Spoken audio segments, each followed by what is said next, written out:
Welcome to Inspire Me with Jay, a podcast focusing on meditation, the near death experience, and all things spiritual. Hello, this is Jay Spose with Inspire Me with Jay. Today, my guest is Michael Prev. How are you? Good, Jay. Thank you for having me. So, what is it that you do with meditation?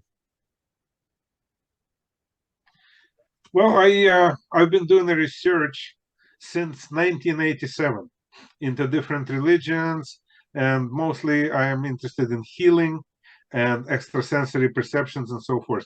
So, the subject of meditations is kind of like front and center and dovetails right into that, creating of abilities and keeping different things that don't contribute to abilities at bay, you know. So I've been researching this for a long time. I wrote a book. Um, well, it's a handbook for healing, but it goes into meditations extensively. And so meditations is kind of a lot of what I do. So, what is your book called? Oh, here, I don't know if you can see it Mm-hmm. like this. It's called You're a Psychic Handbook for Healer's Handbook. Yeah. Um, You're a Psychic, the Healer's Handbook. Mm-hmm. Basically, I had this idea for a long time. I don't know anymore if it's true or not. But basically, my idea was that we all have these abilities, that I developed extrasensory perceptions, different very esoteric abilities that we can go into if you want. And I believe that everybody has them. So I wrote a handbook on how people can train into that. And since then, I had a lot of students and, online mainly and so forth, and even like seminars, not online, but in person and stuff like that. And not one single person achieved my abilities. So I would say that I was dead wrong on that, or that I'm not considering some kind of major barrier that I'm overlooking that people seem to have. I did isolate two of the barriers, and they are actually part of the book, but not stressed enough. But anyway, so meditation also dovetails into that, because I believe that, of course, mostly or only I'm dealing with Western people. And I believe that meditation is misunderstood and misapplied. And it's a major tool, and it's an ancient tool, and it's very powerful. And, it's not one of the barriers, but it would definitely help if people would apply it correctly. So, is meditation central to healing yourself? Yeah, healing yourself and also healing others. I'm a healer. I can heal myself, of course, but mostly I have 3 patients a day. I call them patients, but actually they're not really patients, but basically clients or whatever. All my work is always free of charge, so I don't even know if I can call it clients, but basically research subjects, let's say. It's all a part of my research. So I have 3 a day, and I've done it for years. So it is really applicable to others, not to oneself. Mm-hmm. But do you use anything like chakras or energy healings within meditation? Energy, energy healing. So chakras, I didn't invent chakras, and I'm using them to the extent that I need them. They're kind of a part of life, a part of us, and they have their own place and they can be used. Um, Energy healing is pretty much everything, I guess, would fall under the definition of energy healing. It's a huge subject. But one thing is, you said in my meditations, I would say that one of the problems is that people go for that. They take that as an objective, to use energy healing in their meditation. But really, what should they should be concentrating on is the basics. It's really the basics that are missing. The most basic meditation technique, which is, for example, which I think the most ancient technique, is the simple breathing meditation. You just breathe and you focus on sensations in your body created by the breathing. Like, until, in my personal observation, until a person masters that type of meditation, everything else is pretty much a closed book. It needs to be mastered. The ancients, they were specifying 20 minutes a day of such meditation, even if it's not 20 minutes, even if it's 5, but it can, if it's done, if it can be done by a person, then he can move on to more advanced forms of meditation. I have them all in my book. Until it comes to energy meditation, there are still some steps, but the very first step, it would be the most important step, would be just a simple breathing meditation, I believe. So, like, you have breathing, and then you're talking about noticing sensations in your body. Is that connected with like a body scan, head to toe, or will you go down and monitor each part of your body and allow it to relax? That's a good one, but it's not. That's beyond that. Everything kind of like that is done here in the West is always beyond of what there is a step missing here. Here, like, the most basic ancient meditation is just to sit comfortably in any position. Doesn't have to be any fancy pose, doesn't have to be any special smells or reiki or anything like that. Just sit comfortably, relax, and breathe. And as a person breathes, that person focuses his or her attention on the sensations that breathing creates in the body. There's sensation in the nose, in the back, in the nostrils, in the back, in the throat, in the chest, lungs. They expand. Some people breathe with their stomach more, so okay, it expands.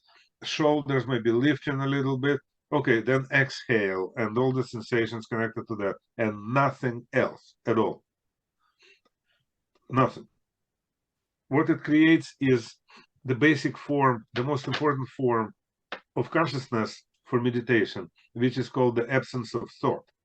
Like, basically, the entire attention of the person is concentrated on present moment, on the cutting edge of present time as it moves. So it's not about past, it's not about future, it's not about thinking about different things, even like organs. It's not about energy, thinking about energy. It's just there are no other thoughts. So that condition has to be mastered in order to move forward. So this condition of no thought, it is, first of all, it's really beneficial for one's health, and also mental health, and emotional health, and so forth. But also it opens a lot of doors for further advancement and further enhancement, spiritually.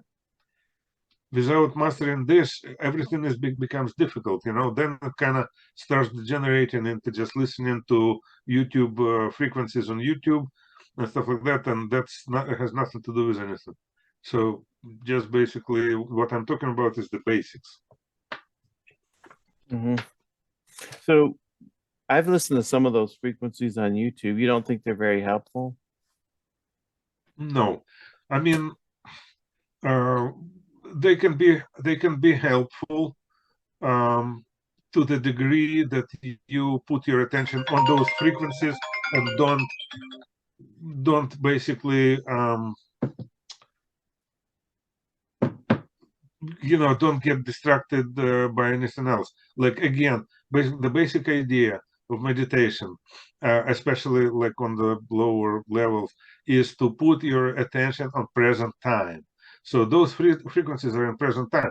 Like breathing meditation, which is the most ancient form of meditation, it's breathing is chosen as the action because it occurs in present time. It's not in the past, not in the future. You breathe now and you focus on your sensations. But the same way you can focus on sensations of your walking. As you walk, you can do the same thing, or listening to any sounds. So those sounds, if sounds have the tendency of revoke or invoke some other thoughts or emotions and so forth, like music. There can be some sentimental memories or whatever attached to that music and stuff like that. So that's not what's wanted. Those frequencies on YouTube, they don't have any of that. It's just basically a frequency, and you can listen to it, and it's not distracting, and it focuses your attention on present time. So I don't know if it's beneficial if you do it for an hour, because some of those are like very long, but it would definitely help if you do it for 5-10 minutes. But it's not going to change your whole being, just because it's a certain frequency. It's not going to happen. Mm-hmm. There's more work involved. Once you, in terms of breathing, do you usually recommend that you take in like a few deep breaths and then release and then just breathe normally and just notice your breathing as you meditate? I would say whatever is comfortable. To me, it's more comfortable to have more or less deep breathing, more or less, and whenever necessary, even deeper, like a full chest of air. But on the other hand, it doesn't really matter as long as a person is focusing attention on something that's happening at this moment, at this time, and nothing else. Other thoughts, when they come up, they can be politely acknowledged and kind of ushered away.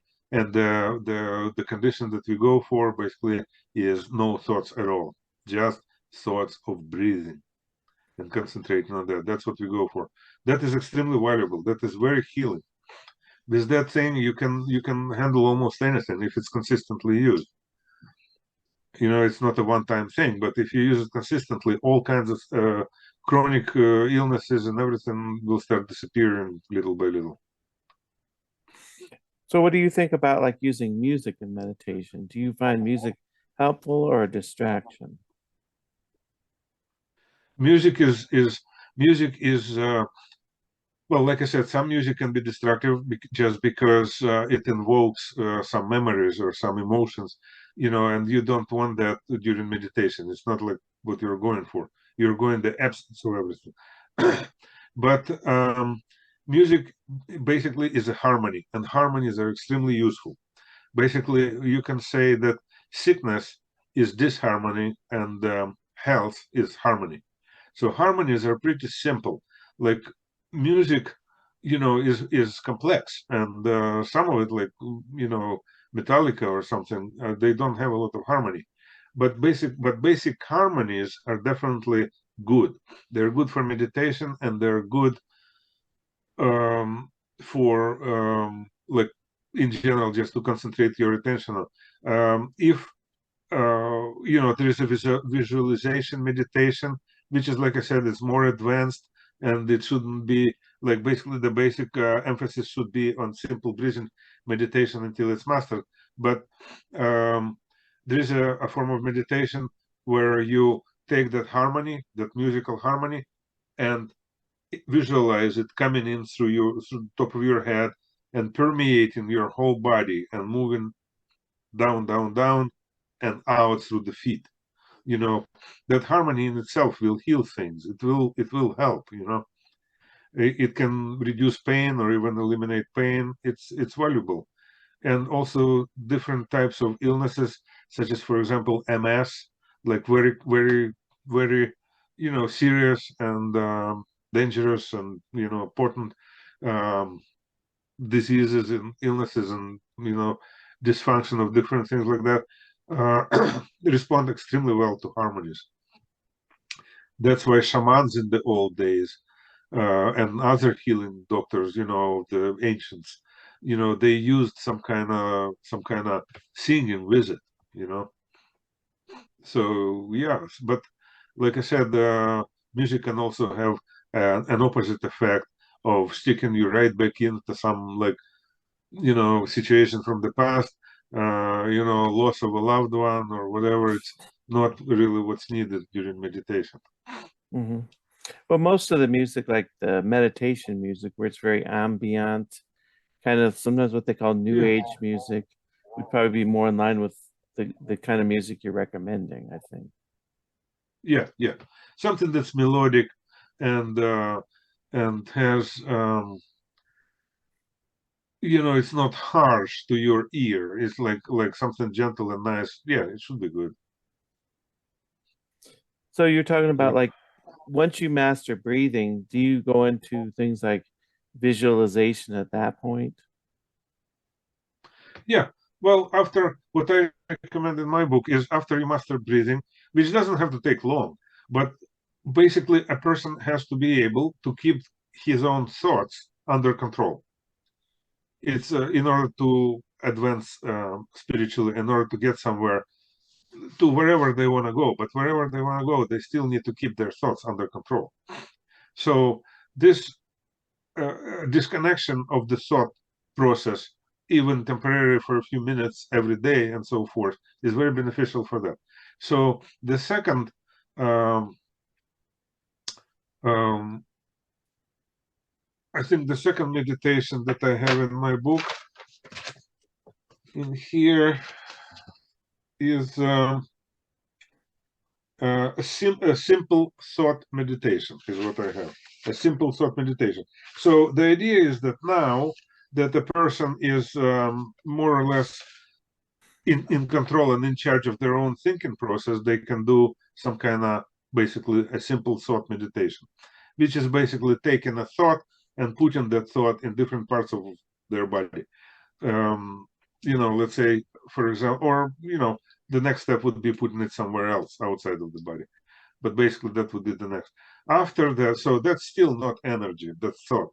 After that, there are energy forms of meditation. The simplest one of those, or the most basic one of those, is to acquire a beam of cosmic light from unimaginable heights somewhere in the center of the universe and channel it into the top of your head and have it permeate your whole body, lighting it up and all the way down to your feet and into the ground and deeper into the ground until basically so that this light, cosmic light, goes through the whole body into the ground until the point when you always start feeling, there's always a point when a person starts feeling some kind of affection coming out from below, from Mother Earth.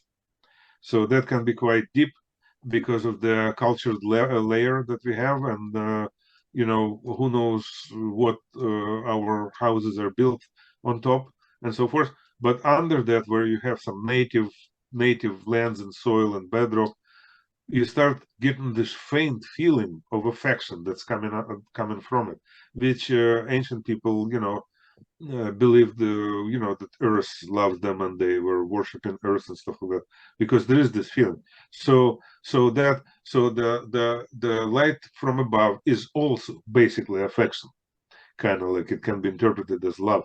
So that light meets the light from below, or the sensations from below, and somehow basically you get it to meet inside your body and basically light up your body with that light from above and from below. So there's this form of meditation. It's the most basic energy meditation. It's really effective also for healing and calming and all kinds of things. Well, so you see meditations like that sometimes in guided meditations. Is it that people sort of um, get ahead of themselves? Because you're saying you need to do it step by step.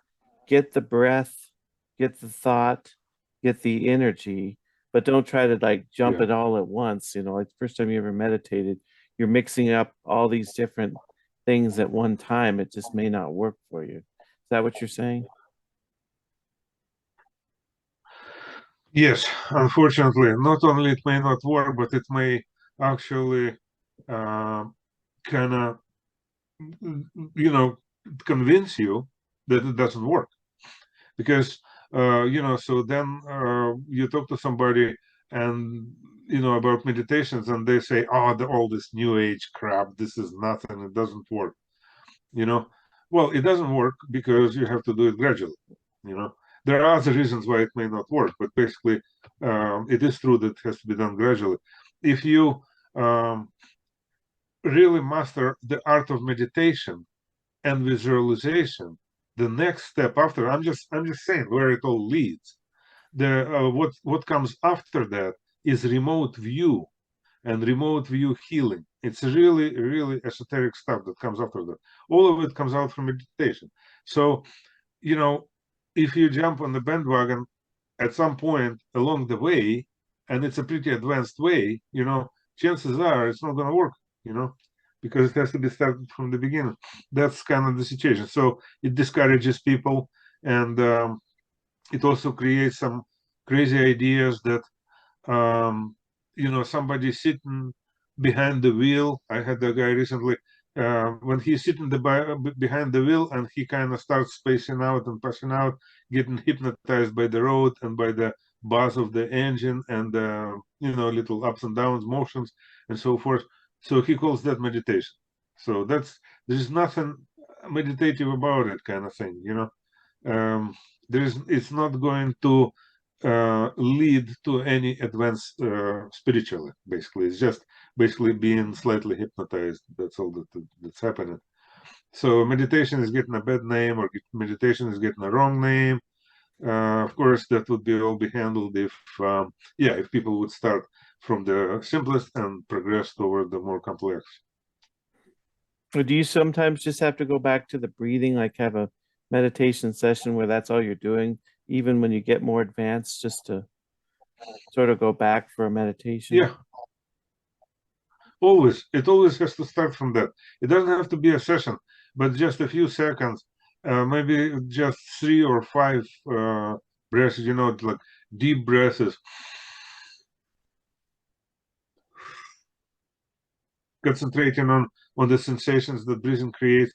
Even 1 or 3, is all that's needed, but I always it always starts with that. Absolutely. Do you ever get every healing session that I start? Sorry. Would you ever still get distracted in your thoughts, even being more advanced? It's okay. Yes, it's okay. It's totally okay. It's not a problem. There is no problem, because what you do with every thought, first of all, you never try to fight anything. Look, okay, if we're talking specifically thoughts, you don't try to fight a thought, because thought is more powerful. So what you do is you just acknowledge it. Let's say, for example, I do this and I suddenly think about, I didn't pay my mortgage. I have to go pay my mortgage. So it has to be acknowledged that yes, it's true. I have to do that. I have to write the check, or I have to do whatever. I have to walk my dog. I have to, call back on a phone call, whatever. Yes, I have to do that, but that will be later. Right now, we're concentrating on, and that's it. That's enough control, and that's all. And it's totally fine. How long do you usually meditate a day? Well, for me personally, I don't know, if sometimes maybe a little longer, but usually maybe 5-7 minutes. Maybe sometimes a little longer, but that would be like 15 minutes, but not more than that. The ancients, the idea was to meditate 20 minutes a day. Well, maybe 20 minutes is okay. Healing that I do is also kind of, in a way, meditation. I don't count it as meditation. I can do maybe an hour of healing a day, of healing other people. So I guess that could be, I don't know, I never thought of that, but basically, but myself just sitting and meditating maybe 5 minutes a day is enough for me. Mm-hmm. When you're working with people, oh, go ahead. I can explain why so little meditation is enough. Even less than that is enough. Basically, you have to be at peace with yourself. So there is one only way of being at peace with yourself, which I know of, and there could be more. And I don't pretend to be like a world-known authority on being at peace with yourself. But from my observation, there's only one thing that's needed to be at peace with yourself, and that is to keep your nose absolutely clean. Under all circumstances, have no secrets, not hiding anything, just absolutely nothing. I'm not hiding anything at all. Like there's absolutely nothing that I'm hiding, this type of situation. And there are all these misconceptions, that everybody is hiding something, everybody is lying a little bit. No, it's not true. If you want to be at peace with yourself, you don't. You don't hide anything, you don't lie. It doesn't mean that I jump at everybody with all my secrets and telling them everything. But if I'm asked, I'm not hiding it. I will just freely say anything, everything that's going on or that I'm thinking or doing. So that's kind of the secret of being at peace with oneself. When that's achieved, then it's really not a lot that more than you need in terms of meditation to be at peace, to be happy, to enjoy, to be in present time, instead of in past or in future, to forget kind of about the most dangerous emotion that we have, which is fear, you know, stuff like that. So yeah, so that's what I found. So, like your healing sessions, are you doing those in person or online or a little bit of both? Not in person and not online. I do them remotely.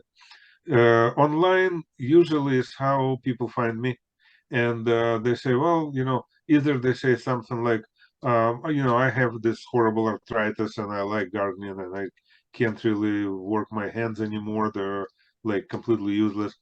Or, I have a mass or I have a cancer or I have, liver disease of some sort, stuff like that. So they contact me online, either by email or by messengers through Facebook, stuff like that.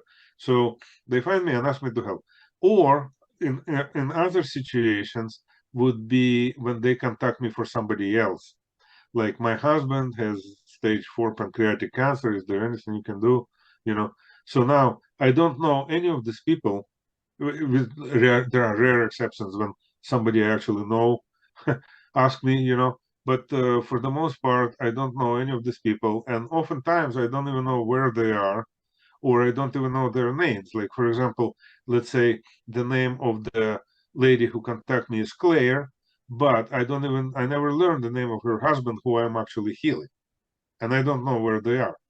Or she may tell me that they're actually in England, that they live in England in some village that I already forgot, or in Finland or in New Zealand, and that's enough for me to establish a connection in my own mind and be able to heal them remotely.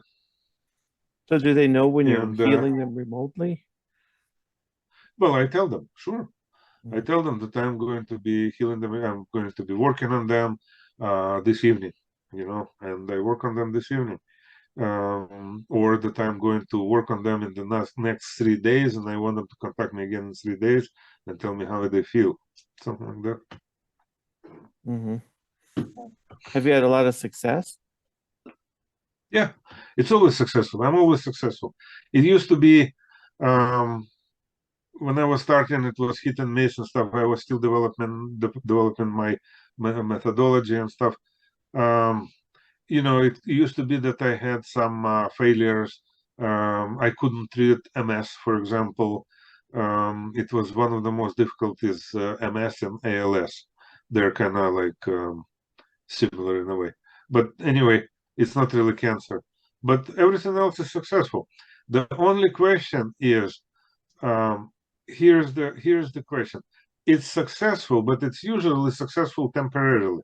Like, in other words, I can work with somebody for a total of maybe 15 minutes, and their cancer is completely gone, and they don't have any more cancer. And if they were told that they have, let's say, 3 months to live or 6 months to live, then a year later they're still with us. But then if I don't repeat this treatment, let's say a year or so later, they will get that cancer again. So maybe that way, I extended their life and made it less painful and so forth. But basically, I cannot completely get rid of that cancer. The reason for that is because I would have to treat them all the time.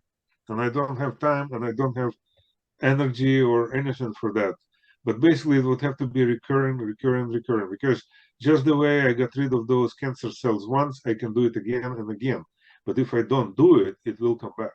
That's what I noticed with cancer, at least. Um, Pretty much the same thing, let's say, with arthritis. Um, you know, I mean, some things go away completely, but most of the things will come back. That's why I stress meditation so much, because if I up, can't keep up with this with people, I do one treatment and that's it, you know, then they have to do it. But somebody basically has to do it. If it's not me, then it has to be them, Mhm. So I'm trying to always instill somehow idea of proper meditations and stuff like that, of a meditation regimen. It's not just one meditation. Ideally, there is a whole like procedure of different types of meditation, so forth, that they can use, that they can stay healthy if they do it. So that's what I try to do.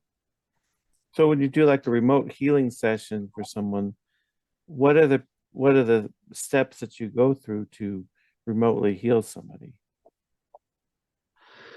Well, first thing is, let's say, for example, sometimes people try to test me. That's very seldom, and I don't normally like it or waste time on it, but sometimes they would tell me, I have like two things that are bothering me right now. What are they? And if I feel like it, if I'm in the mood, I'm going to play that game. So then what I do is I have to do what's called diagnostics, right? So what I do is it starts always with the same thing. So the healing itself, not my preparatory step, but the healing itself. So basically, I acquired that beam, you know, up there in unimaginably high, the unimaginable distance in the center of the universe somewhere, and I channel that beam on their head. It has to be on now. So there, let's say, for example, in Finland, or there, for example, in Australia somewhere, or even here where I am in the Bay Area, but in a different city, which is 35 miles away, and I never met them before. It doesn't really matter the distance. The fact is that they're not here. So I have to actually, make sure, basically in my own ways, that they get this beam of light into the top of their head and it permeates their body. As it permeates their body, it goes down and down, and it gets more and more, it illuminates the body, and I start seeing different things a lot better and clearer and so forth. And that way I can also perceive different areas of where the disharmony is the highest, so I can diagnose that way. Or an easier way would be just take a spot. Like I always start with the liver, and looking from behind the body, from the back. I just reach to that liver with my hand, or if you can imagine, like kind of like a beam, basically. I reach to that lever, and this hand or beam starts turning when it gets closer to it, because of the different energy fields and so forth around all the organs. It will start turning by itself. It will start turning slightly to the right, or slightly to the left, or stay dead still. So if it stands that still, I can kind of manipulate it a little bit, trying to turn it to the right, to the left, to see where the resistance is the least. So basically, the healthier would be clockwise, looking from the back. So the rotation of the force field inside around the organ has to be clockwise. That would be healthy. Counterclockwise, unhealthy. In real life, this movement can be minute. It can be like 1 micron or millimeter, slightly to the right, slightly to the left. That's basically, so I'm basically tuning in on that, and trying to figure out. Let's say, for example, the liver is usually, for most people, that's why I start with it, is the liver is bad. So when I see the liver is bad, then I try different parts of the liver and duct and this and that, and basically try to pinpoint if I can see what specifically is bad with the liver. If I can't figure it out, it's okay. I can just treat the liver as a whole, and so forth. Then I go, let's say, kidneys. I After liver, usually I do pancreas. Then I do kidneys. Stomach, intestines. Intestines. There are three parts to intestines. So those intestines, heart, lungs. reproductive organs, you can't really, you don't know basically what you find. Then also there is one more organ which I, accept or consider one organ, which is the skeleton, all the bones, nervous system, all the nerves. I consider it one. I, nerves can have their own problems and so forth, but if I consider it as one, it's easier for me to pinpoint where exactly the problem is. Like, for example, there is maybe a pinched nerve in the back, so I figure out, okay, it's about the third vertebrae. I can figure out different things like that. So that would be diagnostics. But most of the time, people just tell me right away that they have a problem with blah. So then I don't do any of that. I just basically do the light, and then I do that organ. Then which basically that organ needs to absorb all that light. That light is nourishing. That light has energy. It's better than food in many ways. Then that light is also has interesting qualities in that different people respond to it differently, and when they don't respond well, I can figure out that that light is white, and white color consists of all the other colors. It's a whole rainbow of colors which altogether make white.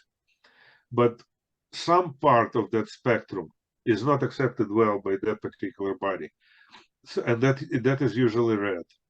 Normally in my practice, red. So I try to filter out the red, and then the light which comes in white in the body is actually bluish. So I see how that works. That usually works better. Okay, fine. So I try to eliminate it further, and I try to nourish. It takes a few minutes. Then I go to more advanced type of nourishing, which is with water. There are basically different techniques that I use, but basically the basic idea of this healing is when I try to reach toward that organ again with my imaginary hand or a beam, it turns in the clockwise direction. If it starts turning in clockwise direction, then I end off at that point. That way you can cure cancer, you can cure anything like that. But like I said, the underlying reason why the cancer started originally is still there. And that reason goes way beyond the body. It's not the body problem. It's not that you breathe some kind of toxic substance when you were a kid, and that's why now you have a cancer. No, it's not. I mean, it probably didn't help, and it probably created something or other. But the reasons for cancer, the reasons for these major diseases are always spiritual. They always have to do with past lives, which I also get into, and I get my best results that way. So is the white light that you connect into, do you think that's part of the divine energy? Is that part of God? Yes. Well, basically, if you imagine yourself to be God, for example, and you close your eyes and you see a cat or a dog. You have a small dog, right? Don't you? You have a small dog? I had a small dog a few years ago, but he passed away. Oh, I see. Okay. Well, if you see a cat, right?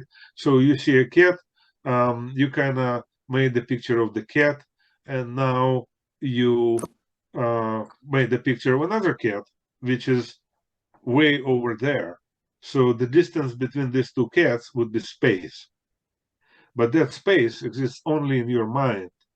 But the question, how is it held together in your mind? So if you kind of get your wits around how the world exists in your mind, you can have all kinds of things. You can have the whole universe in your mind, and it all will work perfectly fine. Tesla invented his electric motor in his mind. He would tweak it in his mind, and he would let it work, and he would check in on it every few hours to see how it's doing and what needs to be tweaked and so forth. And by the time he was done with it in his mind, it was invented. But basically, it was tested for days and days and so forth in his mind. So there are things you can create in your mind that actually work in your mind. So the question is how it exists. So white light has a lot to do with that and with the way it's held together. And so you can call it, yes, a part of the divine, yes. People, Christians say that it's Jesus.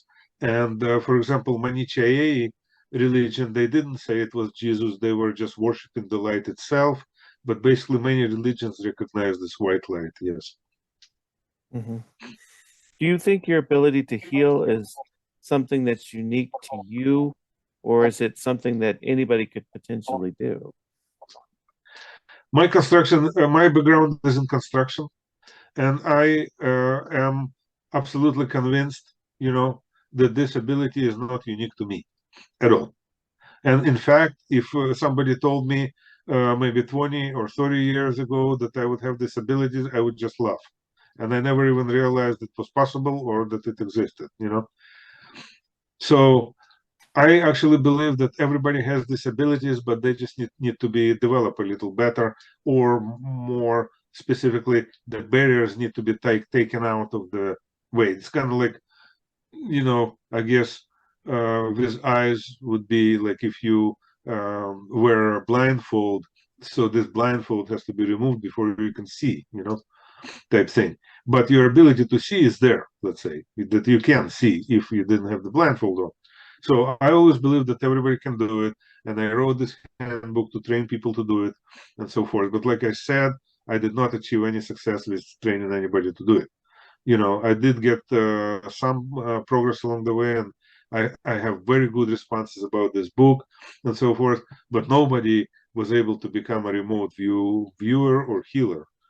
Which was a completely shocking to me why it doesn't work. So I'm more interested now in all these barriers, but I still believe that with those barriers removed, everybody is able to do it. But do you think there's like a spiritual awakening going on right now where more people might be connected in and able to heal? Yes. Yeah, absolutely. Yeah, there is definitely a spiritual awakening.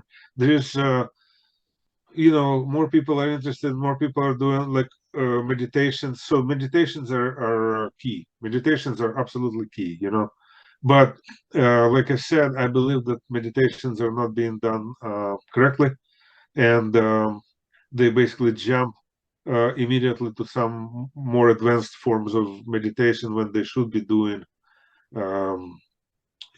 the simple breathing exercise. That's what they should be doing. Everybody should be doing simple breathing exercise every day, regardless of where they are.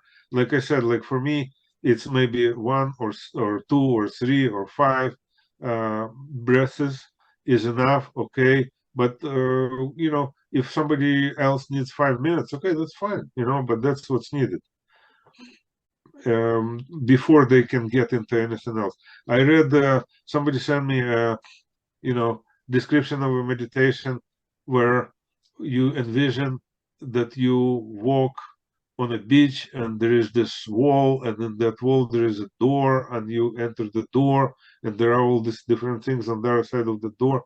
That is not something that is just like, I wouldn't call it a waste of time. Anything that has to do with exercising the mind is good, But what they should be doing instead of these doors is simple breathing exercise to the point that they can actually do it,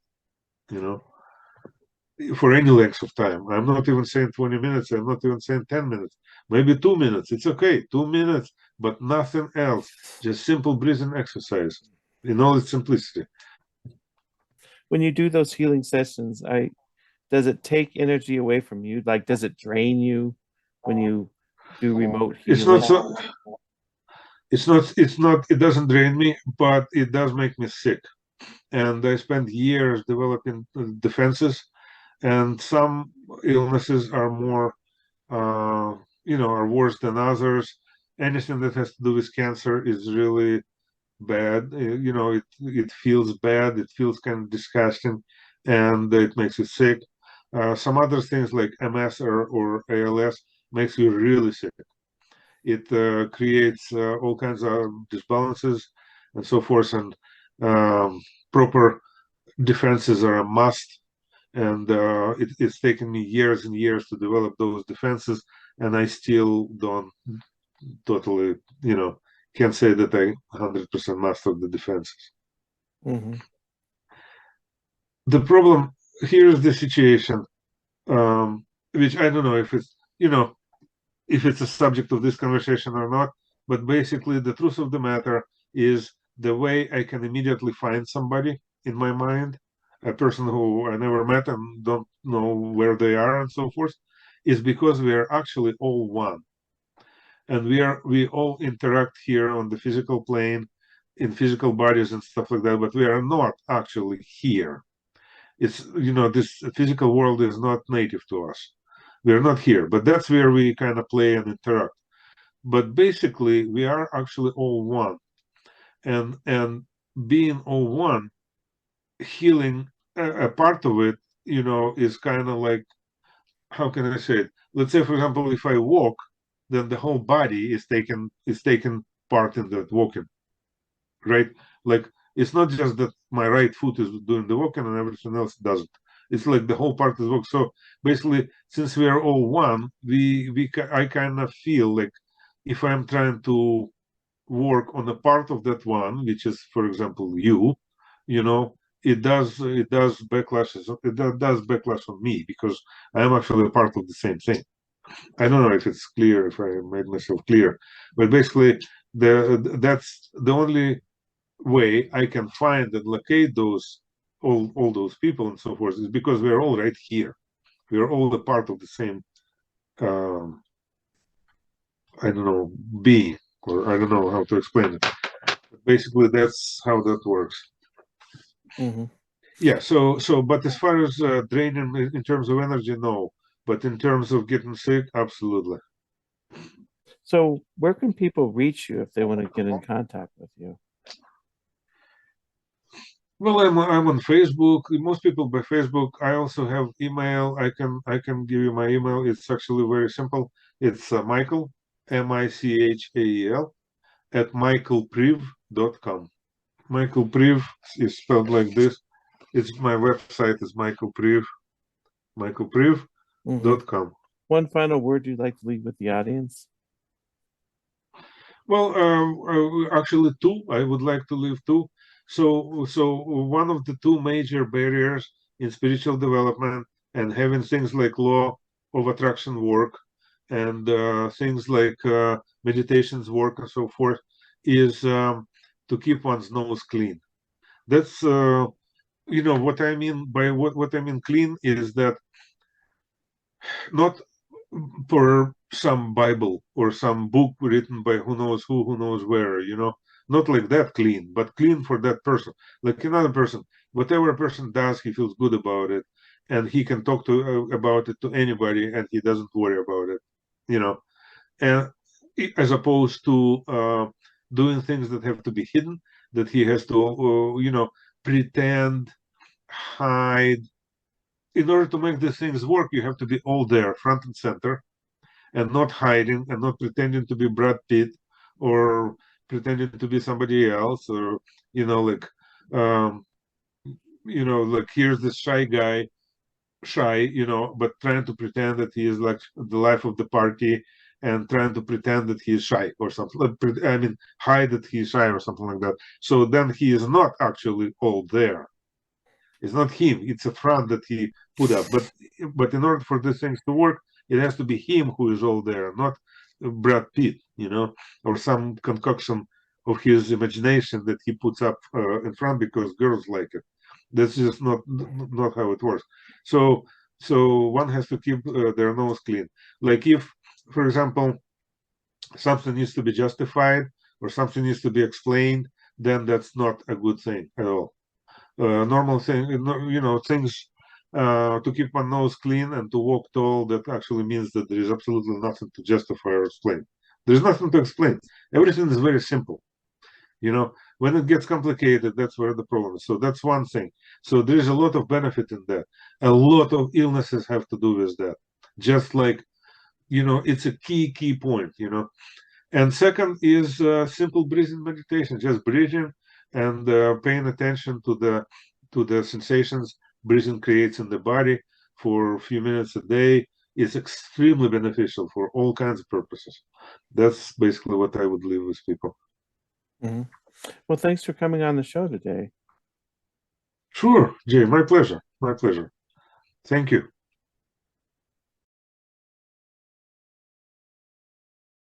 I spent several years of my life stressed, anxious, and depressed. I needed to find something that would make my life work. For me, that was meditation. With meditation, I found the peace of mind that I was looking for. I found the happiness. And I found a way to improve every area of my life, my emotional life, my spiritual life, my relationships. I was able to discover things about myself. I can give you the tools to meditate. I will walk you through the process and hold your hand. Whether you're a beginner to meditation who's never meditated, or whether you're someone who's tried meditation and it just never seemed to work, we can make it work. Meditation is something that everyone can do, and I can show you how. Check out my course on meditation.